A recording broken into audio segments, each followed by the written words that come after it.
السلام علیکم، وار روم میں خوش آمدید۔ میں ہوں سمر عباس۔ مڈل ایسٹ ایک شدید جنگ کی لپیٹ میں آ چکا ہے۔ ایران پر امریکہ اور اسرائیل نے میزائل داغے ہیں۔ تہران سمیت ایران کے کئی علاقوں میں میزائل داغے گئے ہیں، جس میں اب تک کی اطلاعات کے مطابق انکنفرمڈ رپورٹس میں 70 کے قریب ایرانی شہری جمع ہو چکے ہیں۔ رائٹرز کے مطابق ان حملوں میں ایران کے وزیر دفاع جو ہیں امیر ناصر زادہ، وہ بھی جمع ہو چکے ہیں، جبکہ ایران کی پاسداران انقلاب کے کمانڈر محمد باقر کی بھی جمع ہونے کی اطلاعات سامنے آ رہی ہیں۔ اس کے علاوہ جو حملہ کیا گیا ہے ایران پر، ایران نے بھی جوابی وار کیا ہے، جس میں اب تک مختلف 6 سے 8 گلف کنٹریز کو نشانہ بنایا جا چکا ہے، جہاں پہ امریکی ایئر بیسز تھی، ان ایئر بیسز کو نشانہ بنایا گیا ہے۔ ان ممالک میں قطر، کویت، متحدہ عرب امارات، بحرین، اردن اور سعودی عرب شامل ہیں، جبکہ ابوظہبی میں جو ایرانی میزائل گرا ہے اس میں ایک پاکستانی شہری جاں بحق ہوا ہے۔ اور ان تمام ممالک کے اندر ایران کی جانب سے امریکی فوجی اڈوں کو نشانہ بنانے کی کوشش کی گئی ہے۔ کئی ممالک میں ان میزائلوں کو پہلے فضا میں ہی نیوٹرلائز کر دیا گیا دفاعی نظام کے ذریعے، اور اسرائیل پر ایران نے پہلے ہی وار میں جو ہے درجنوں میزائل داغے۔ اب تک 75 سے زائد میزائل جو ہیں وہ ایران کی طرف سے لانچ کیے جا چکے ہیں، اور بیشتر میزائلوں کو جو ہے پہلے ہی اسرائیل کے اندر لانچ ہونے سے پہلے ہی جو ہے فضا میں ہی نیوٹرلائز کر دیا گیا تھا۔ جبکہ جو ہدف ہے امریکہ اور ایران کا، امریکہ اور اسرائیل کا ایران کے اوپر اس حملے کا، اس میں 4 بڑے اہداف شامل ہیں، جن میں ایک ہدف ہے ایران کے اندر موجودہ رجیم کا خاتمہ یا تبدیلی، دوسرا بڑا ہدف ہے ایرانی میزائل پروگرام کا خاتمہ، جبکہ تیسرا بڑا ہدف ہے ایران کے جوہری پروگرام کا خاتمہ، اور چوتھا بڑا ہدف ہے ایران کی جو نیوی ہے اس کا مکمل خاتمہ۔ جو صورتحال ہے وہ تشویشناک ہوتی چلی جا رہی ہے۔ امریکی اور اسرائیلی حملہ جو ہے اس میں شدت آتی جا رہی ہے، جبکہ ایرانی شہر مناب میں لڑکیوں کے اسکول پر بھی بمباری ہوئی، جس میں 40 کے قریب طالبات کے جمع ہونے کی اطلاعات سامنے آ رہی ہیں۔ جبکہ اس ساری صورتحال میں چین نے کشیدگی کے خاتمے اور مذاکرات کے شروع کرنے پر زور دیا ہے، جبکہ روس کی طرف سے بھی اسی طرح کا رد عمل سامنے آ رہا ہے۔ حالات کس طرف جائیں گے؟ کیا مڈل ایسٹ کے اندر جو اس وقت صورتحال بنی ہوئی ہے یہ مزید کشیدگی کی طرف جائے گی، اور اس صورتحال میں حالات آنے والے دنوں میں کس طرف جائیں گے؟ یہ جنگ کتنی لمبی ہو سکتی ہے؟ ایران کی طرف سے یہ کہا جا رہا ہے کہ وہ بھرپور اپنا دفاع کرنے کی صلاحیت رکھتا ہے۔ یہ کب تک ایران جو ہے سسٹین کر سکتا ہے وار کو، یہ کب تک جاری رہ سکتی ہے، اور اس کی ٹائمنگ بڑی امپورٹنٹ ہے کہ 2 روز پہلے ہی ایک حملہ ہوتا ہے پاکستان کے اوپر افغانستان کی سائڈ سے، اور اس کے بعد جب پاکستان جوابی وار کرتا ہے اس سے ایک دن بعد ہی ایران کے اوپر اٹیک ہو جاتا ہے۔ یہ چیزیں کیا سنکرونائز ہیں آپس میں، یا یہ الگ ایونٹس ہیں؟ اس پر بھی بات کریں گے۔ پرائم میں ہمارے ساتھ ٹرانسمیشن میں موجود ہیں سردار مسعود خان صاحب، امریکہ میں پاکستان کے سابق سفیر ہیں، ہمارے ساتھ ٹرانسمیشن میں موجود ہیں احمد حسن العربی صاحب، ماہر عالمی امور کے، جبکہ ہمارے ساتھ موجود ہے سعید محمد علی صاحب، ماہر دفاعی امور کے، بریگیڈیئر ریٹائرڈ مسعود خان صاحب ہمارے ساتھ ٹرانسمیشن میں موجود ہیں، ماہر دفاعی امور کے، جبکہ اعزاز چودھری صاحب سابق سیکرٹری خارجہ بھی ٹرانسمیشن میں ہمیں جوائن کریں گے۔ بہت شکریہ تمام مہمانوں کا، آپ نے جوائن کیا ٹرانسمیشن میں۔ مسعود خان صاحب بتائے گا کہ کس طرح صورتحال آپ کو جاتی دکھائی دے رہی ہے؟ فی الحال تو لگ رہا ہے کہ پورا مڈل ایسٹ ہی جنگ کی لپیٹ میں آ چکا ہے۔ جی آپ نے صحیح کہا کہ جنگ کے شعلوں نے پورے کے پورے مشرق وسطیٰ کو لپیٹ میں لے لیا ہے، اور اس وقت صورتحال سخت تشویشناک ہے۔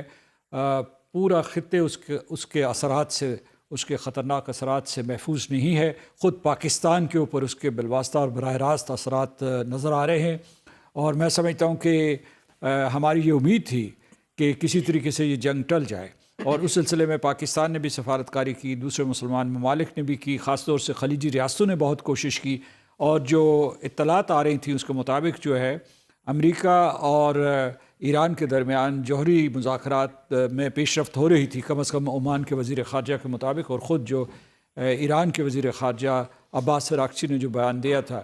لیکن ان تمام توقعات کے برعکس امریکہ نے حملہ کیا، اور یہ حملہ ہونا ضروری تھا، اٹل تھا۔ اس کی وجہ یہ ہے کہ بغیر حملے کی نیت کے اتنا بڑا آمادہ یہاں اکٹھا نہیں کیا جا سکتا تھا، اور اس کے بعد جو ہے بار بار صدر ٹرمپ یہ کہہ رہے تھے، اشارے دے رہے تھے کہ وہ حملہ کریں گے۔ اگر امریکہ جو ہے وہ حملہ نہ بھی کرتا تو جو اسرائیل کا اصرار تھا کہ یہ حملہ ضرور کیا جائے، اس کی وجہ یہ تھا کہ وہ مذاکرات کو، امریکہ اور ایران کے درمیان مذاکرات کو صرف جوہری پروگرام تک محدود نہیں کر سکتا تھا یا نہیں کرنا چاہتا تھا۔ میزائل ڈیفنس پروگرام جو ہے ایران کا تباہ و برباد کرنا چاہتا تھا، اور اس کے جو علاقائی حلیف ہیں، جو اس کی ملیشیاز ہیں، مثال کے طور پر ہوتیز ہیں اور حزب اللہ ہے اور حماس ہے، اور اس کے بعد عراق میں جو ان کی پریزنس موجود ہے، اس کو ڈیگریڈ کرنا یا ختم کرنا تھا۔ تو جب آپ کو پتہ ہے کہ گزشتہ برس بھی جب جنگ ہو رہی تھی، اس وقت جو ہے امریکہ اور ایران کے درمیان جوہری مذاکرات چل رہے تھے، جب وہ ایک نتیجہ خیز مرحلے پہ پہنچنے والے تھے تو اس وقت اسرائیل نے حملہ کر دیا تھا. اس مرتبہ بغیر کسی ابہام کے امریکا نے اور اسرائیل نے مل کر باہمی مشاورت سے اور ایک قسم کی کوآرڈینیشن سے یہ حملہ کیا ہے, مشترکہ حملہ کیا ہے.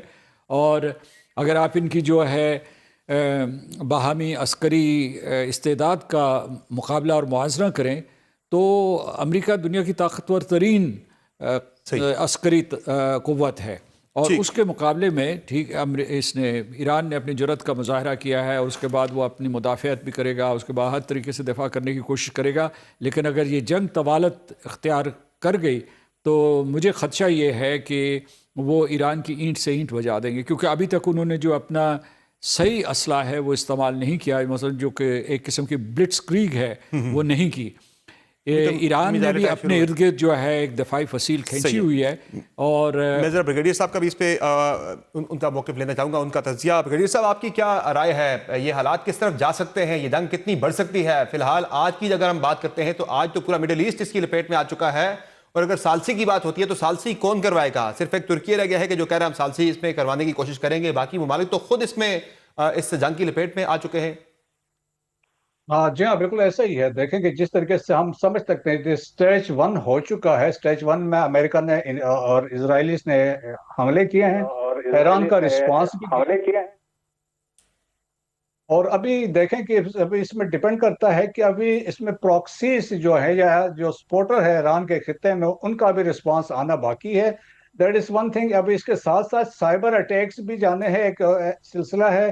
پھر پرشین گلف میں بھی ایک ایکٹیویٹی ہونی کسی سٹیج پہ, تو وہ بھی اسٹل انٹیکٹ ہے. لیکن ایران کا جو رسپانس ہم نے دیکھا, اٹ واز ویری کوئک اور سائملٹینیس تھا. پرشین گلف کے جو عربین جو گلف کنٹریز تھے یا اس کے علاوہ جو اسرائیل کے اس پہ تھے. لیکن یہ ہے کہ الٹیمیٹلی دیکھ it will continue for several days, کیونکہ it will take some time. لیکن at the same time Iran is not Venezuela. یہ ہمیں سمجھنا چاہے 9 کروڑ کی آبادی ہے, بہت بڑا ملک ہے. آپ اس کو نقصان پہنچا سکتے ہیں لیکن اس کو ٹیک اوور نہیں کر سکتے. دس از ایک گراؤنڈ ریئلٹی ہے. آلدو ان کی خواہش, جس ہم نے سنا کہ پریزیڈنٹ ٹرمپ کی بھی بات ہے یا نیتنیاہو بھی کہہ رہے ہیں کہ رجیم چینج کی وہ بات کر رہے ہیں, لیکن رجیم چینج کے لیے بھی آلریڈی ایک سسٹم ایران نے آلریڈی ایک ان پلیس کر دیا ہے کہ ایک چین لائن آف سکسیشن بتا دی ہے کہ کون کس کو ریپلیس کرے گا. رہبر کو اگر کسی نے ریپلیس کرنا ہے تو اس کو کون ریپلیس کرے گا, کمانڈرز کو کون ریپلیس کرے گا, اور command and control that has been decentralise. اور ملٹری ڈسٹرکٹ کا کنسپٹ ہے ایران کے اندر کہ آپ don't wait for the orders from the centre, آپ اپنے ڈیسیجن خود لے کے وہاں پہ آپ کر سکتے ہیں. سو ایران کی پریپریشن بڑے عرصے سے تھی. لیکن ابھی یہ ہے, دیکھیں کہ جو پراکسیز ہے ابھی ان کا ایکشن ہے کہ ہوتیز کیا کرتے ہیں, حزب اللہ والے کیا کرتے ہیں. لیکن موسٹ امپورٹنٹلی کتیب حزب اللہ ہے عراق کے اندر, دے آر ان تھاؤزنڈز, اور انہوں نے اناؤنس کر دیا ہے کہ وی ول گو فار مارٹرڈم آپریشن, اور جو امریکن انٹرسٹ ہے اس کے اگینسٹ جائیں گے. اور ایون آپ دیکھیں گے اکراس دی گلوب جو امریکن انٹرسٹ ہے اس پہ بھی لائکلی اسٹرائکس ہوں گے. تو اس سے یہ ہے کہ خطے میں بہت ٹھیک ہو گیا. سید محمد علی صاحب, آپ کی کیا رائے ہے؟ آپ کو کیا لگتا ہے کہ ان حملوں کے مین محرکات کیا تھے؟ کچھ تو آج امریکی صدر ڈونلڈ ٹرمپ کی طرف سے بیان کیے بھی گئے, 4 انہوں نے اہداف اپنے بیان کیے تھے جو امریکہ کی طرف سے. کیا لگتا ہے مین محرک کیا ہو سکتا ہے؟ رجیم کی تبدیلی شاید اتنا آسان ہدف نہ ہوگا جتنا امریکہ یا کوئی اور سمجھ رہا ہے. کیا لگ رہا ہے یہ حالات کس طرف جائیں گے, اور مین آپ کو محرکات کیا لگتے ہیں اس کے؟ دیکھیے, جو صدر ٹرمپ نے آج اعلان کیا اس میں انہوں نے جنگ کے اپنے مقاصد جو ہیں وہ بالکل واضح کر دیے ہیں, اور وہ 4 مقاصد ہیں. ان کو فوجی ٹارگٹس میں بھی اگر میں ایکسپلین کرنا کہ آپ اگر اجازت دیں وہ میں کر دیتا ہوں. دیکھیے, جب وہ رجیم تبدیلی کی بات کرتے ہیں تو اس کا مطلب یہ ہے کہ ان کی جو نظریاتی اور سیاسی قیادت ہے وہ, اور ان کا جو چوٹی کے رہنما ہیں جو کہ گارڈین کاؤنسل کے اہم لوگ ہیں, ان کو نشانہ بنانا اس میں شامل ہے. اور آپ جانتے ہیں کہ آج بھی جو ایرانی صدر اور ایرانی رہبر ہیں ان کے دفاتر کو بھی براہ راست نشانہ بنایا گیا ہے. یہ البتہ ایرانی میڈیا کی رپورٹس یہ ہیں کہ وہ وہاں پہ موجود نہیں تھے.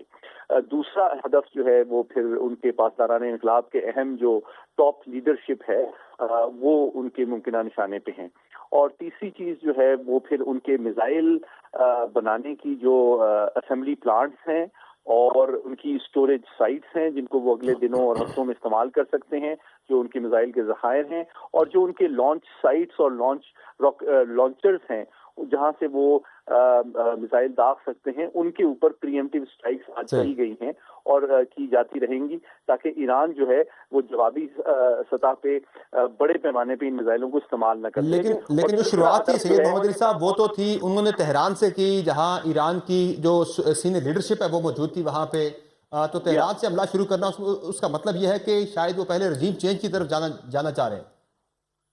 جی میں وہی بتا رہا ہوں کہ دیکھیں یہ جنگ کوئی ایک دو دن نہیں ہے، یہ تو ابھی چلے گی، یہ میں آپ کو بتا رہا ہوں۔ اور دیکھیں ایرانی قوم جو ہے اس کو ایران عراق جیسی طویل اور صبر آزما جنگوں کا تجربہ ہے، اور ان کو کوئی جلدی نہیں ہے، وقت جو ہے وہ ایران کی جانب ہے۔ اصل بات یہ ہے کہ وہ کوئی ظاہری بات ہے، جس طرح ابھی ایمبیسڈر صاحب نے کہا کہ دنیا کی تاریخ میں سب سے بڑی فوجی قوت ہے امریکہ، تو ان کو اصل بات یہ ہے کہ ایران جو ہے کیا اگلے چند ہفتوں تک ان شدید میزائل اور ایئر سٹرائکس کے حملوں کو برداشت کر سکتا ہے اور اپنے سیاسی نظام، سیاسی اور فوجی قیادت کو محفوظ رکھ سکتا ہے، تو پھر بتدریج جو ہے عالمی دباؤ اور عالمی تیل میں کی قیمتوں میں جو اضافہ ہوگا وہ ایک بین الاقوامی دباؤ اور ایک مومنٹم جنریٹ کرے گا جس کو امریکہ اور اسرائیل اگنور نہیں کر سکتا۔ لیکن میں اس میں وارن کرنا یہ چاہتا ہوں کہ ابھی یہ ابتدائی دن ہے، ابھی کوئی انہوں نے ابھی میکسیمم ایسکیلیشن نہیں ہوئی ہے، اور جو ابتدائی طور پہ ایران نے بھی یہ جوابی حملے کیے ہیں ان کی اہمیت علامتی ہے، کیونکہ دیکھیں جو سنجیدہ جو محقق ہیں ان کا اندازہ ہے کہ ان کے پاس تقریباً 3000 میزائل موجود ہیں،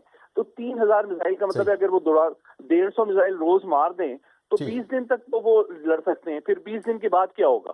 اچھا، پھر آخری بات یہ ہے کہ ان کی جو سب سے بڑی اس وقت قوت ہے وہ ان کے ڈرونز ہیں، اور ان کو انہوں نے ہزاروں کی تعداد میں تیار کیا ہوا ہے۔ آپ کو پتہ ہے کہ جو روس اور یوکرین کی جنگ ہے اس میں بھی انہوں نے روس کو بھی یہ برآمد کیے تھے یہ ڈرونز۔ تو بات دراصل یہ ہے کہ اگر وہ بڑے پہ ڈرون سوام اٹیکس کے نتیجے میں امریکی بحری بیڑے کو نشانہ بناتے ہیں تو عین ممکن ہے کہ اس میں سے سینکڑوں ڈرونز کو وہ گرا سکتے ہیں، لیکن اگر اس میں سے کوئی بحری جہازوں کو نقصان پہنچے تو میں سمجھتا ہوں کہ یہ نفسیاتی اور سفارتی سطح پہ ایک بڑا واقعہ اس لیے ہوگا کہ امریکی عالمی طاقت کا جو سب سے بڑا سمبل ہے وہ اس کا ایئر کرافٹ کیریئر ہوتا ہے، جس کے اوپر کبھی کوئی کامیاب حملہ دوسری جنگ محمد علی صاحب میں ایک اور اہم معاملہ ہے جو کہ آپ کی طرف لے کر آؤں گا۔ سردار مسعود خان صاحب یہ بتائیے گا کہ اس ٹائمنگ کیا آپ کو لگ رہا ہے کہ چیزیں آپس میں سینکرونائز ہیں کہ 2 روز پہلے اٹیک ہوتا ہے افغانستان کی جانب سے پاکستان کے اوپر اور پھر پاکستان کی طرف سے جوابی کارروائی کی جاتی ہے، اس کے ایک دن بعد ہی یہ اٹیک ہو جاتا ہے؟ آپ کو یاد ہے جب پچھلی مرتبہ جون 2025 میں ایران پر حملہ ہوا تھا تو ایران نے سب سے زیادہ پاکستان کا شکریہ ادا کیا تھا، بڑھ چڑھ کر پاکستان کا شکریہ ادا کیا تھا، ایران کی جانب سے شکریہ ادا کیا گیا تھا۔ پاکستان کا جو اس میں اہمیت ہے ایران کے لیے وہ بہت زیادہ ہے، بہت زیادہ تھی اور آئندہ بھی رہے گی، تو یہ انگیج کیا جانا پاکستان کو اس سائٹ پہ، آپ کو لگ رہا ہے کہ اس کا آپس میں تعلق ہو سکتا ہے یا یہ 2 ڈیفرنٹ ایونٹس ہیں؟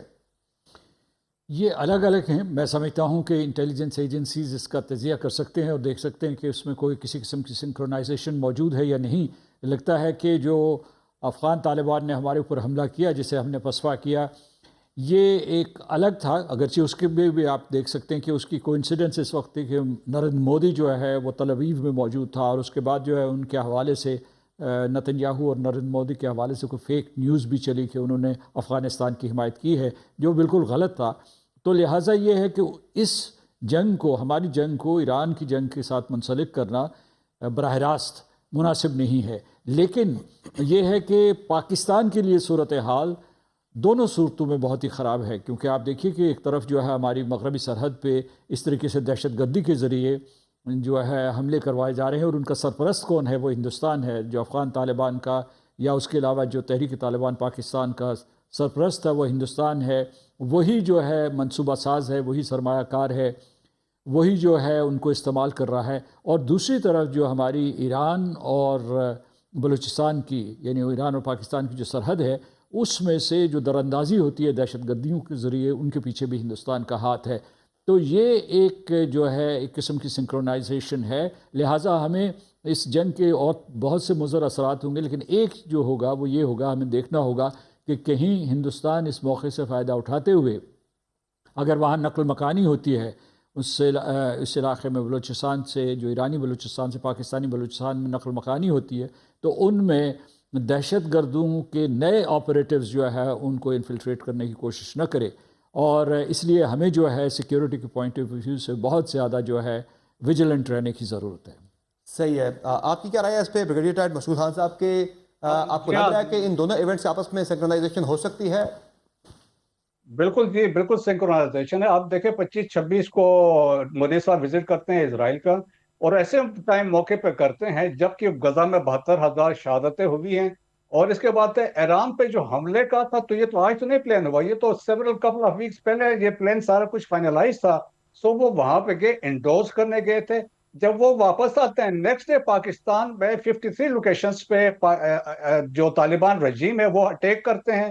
پاکستان کو اس طرف ہماری اٹینشن اس طرف کرتے ہیں. اور اس کے بعد دیکھیں کہ 28 کو یہ واقعہ ہوتا ہے. اور پھر آپ کو یاد ہے جس طرح آپ نے کوٹ کیا، last year Pakistan was the only country جو ہم نے politically, morally, diplomatically, strategically we supported Iran. That's why مجلس نے کہا تشکر پاکستان. تو this time they wanted to fix Pakistan کی پاکستان کسی طریقے سے بھی ایران کو سپورٹ نہ کر سکے. میں آپ کو ایک مثال کوٹ کرتا ہوں کہ دیکھیں کہ اب تو ٹرائیکا بن چکا ہے، اس میں افغانستان ہے، انڈیا ہے اور اسرائیل ہے، اور ان کا بھی انفلوئنس ہے، ثبوت بھی آ چکے ہیں.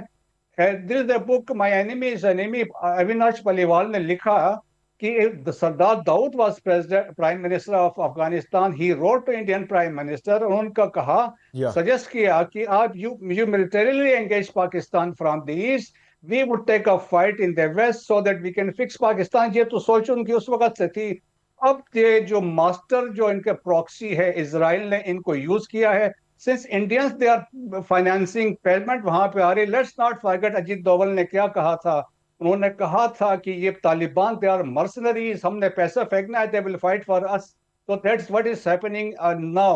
So میرا خیال میں کوئنسیڈنس بالکل نہیں ہے. this is something synchronized کیا ہے.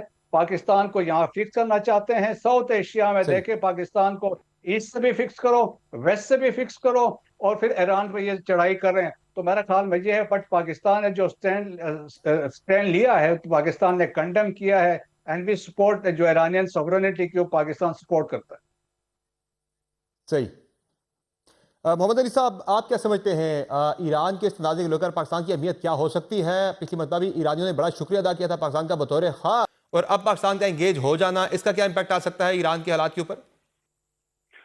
دیکھیے، میری رائے تھوڑی سی اس حوالے سے مختلف اس حوالے سے ہے کہ یہ حسن اتفاق نہیں ہے کہ اسرائیل کے ایران پہ حملے سے ایک دن قبل اور پاکستان پر اتنے بڑے پیمانے پہ جو افغان طالبان کی جانب سے جارحیت کی گئی، اس سے ایک دن قبل وزیر اعظم مودی جو ہیں وہ اسرائیل کا دورہ کریں. تو یہ اس بات کا واضح ثبوت ہے کہ پھر آپ دیکھیں کہ اسرائیل کے جو جاسوس تھے انہوں نے بہت بڑے پیمانے پہ افغان ریفیوجیز کو کلٹیویٹ کیا تھا. اور پچھلے سال بھی جو اسرائیل نے حملہ ایران پہ کیا تھا، اس کے بعد ایران نے جب اپنی کالی بھیڑوں کو اپنی صفوں میں سے پہچانا تو انہوں نے دیکھا کہ بہت سے اس میں افغانی ایسے تھے جو کہ اسرائیلی انٹیلیجنس کے لیے کام کر رہے تھے، جس کے بعد انہوں نے تقریباً 15 لاکھ افغان نیشنلز کو ملک بدر کیا. دوسری جانب بہت اس وقت کوشش کی جا رہی ہے کہ ایران کے اسرائیل کی جو جوش لابی ہے وہ چاہتی ہے کہ ایران کی بھی بالکنائزیشن کی جائے، اس کو ایک اور شام بنا دیا جائے.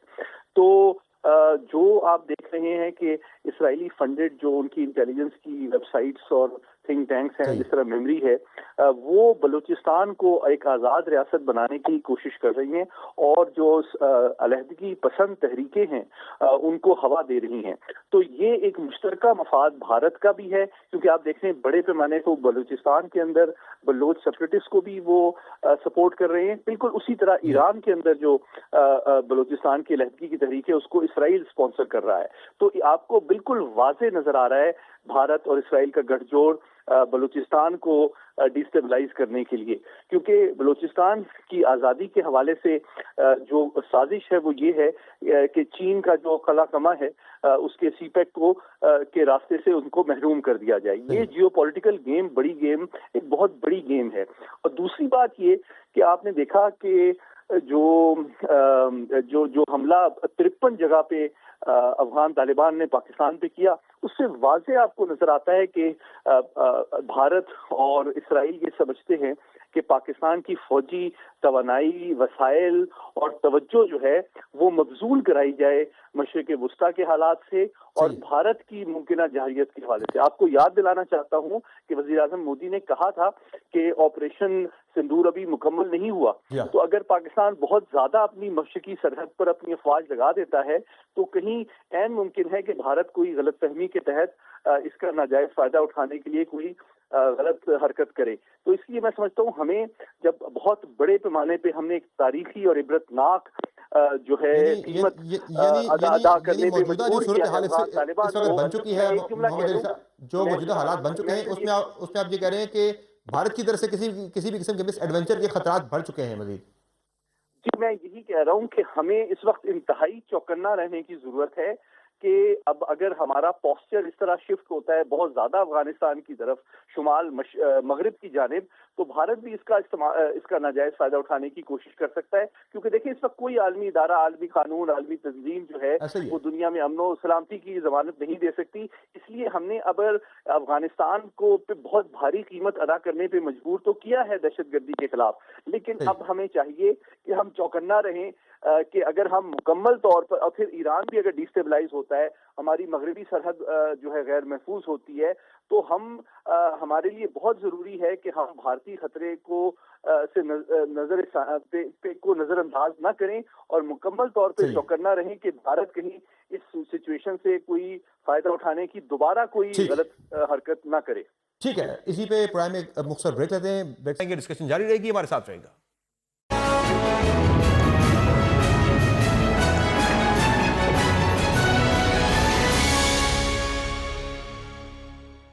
ویلکم بیک ناظرین.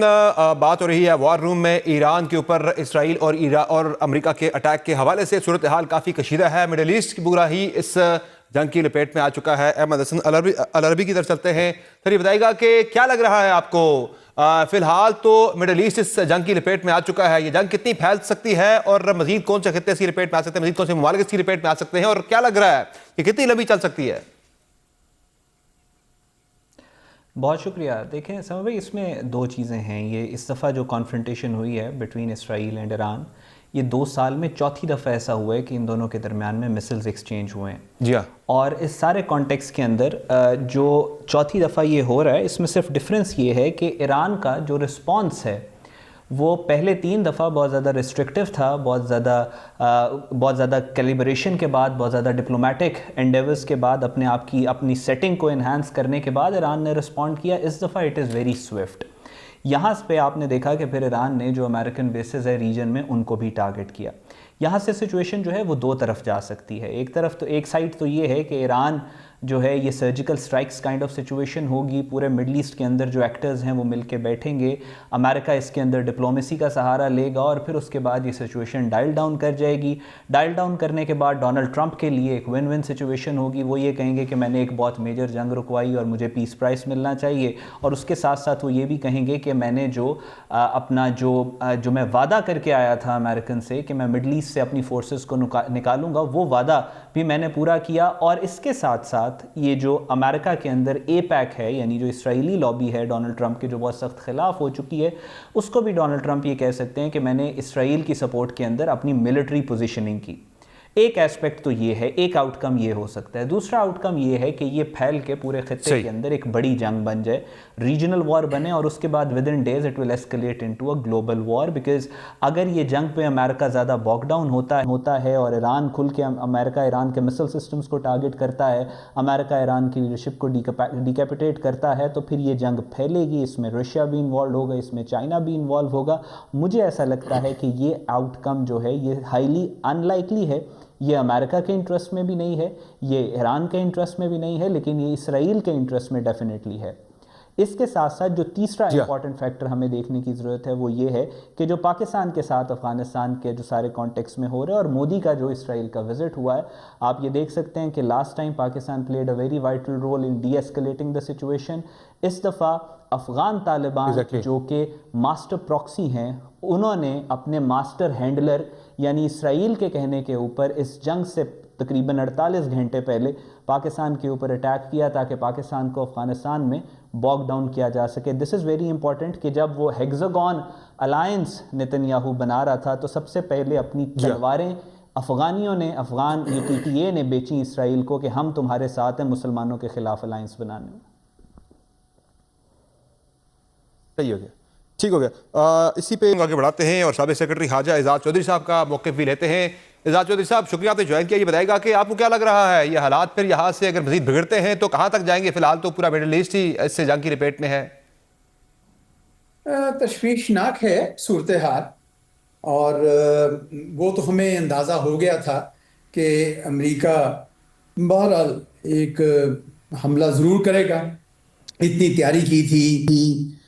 کچھ داخلی ماحول بھی امریکہ میں ایسا ہے کہ مڈ ٹرم الیکشنز آنے والے ہیں اور ڈونلڈ ٹرمپ صاحب کی مقبولیت گر رہی تھی اور وہ چاہ رہے تھے کہ بھئی کوئی وار پریزیڈنٹ کے طور پر بھی ان کا چہرہ جائے.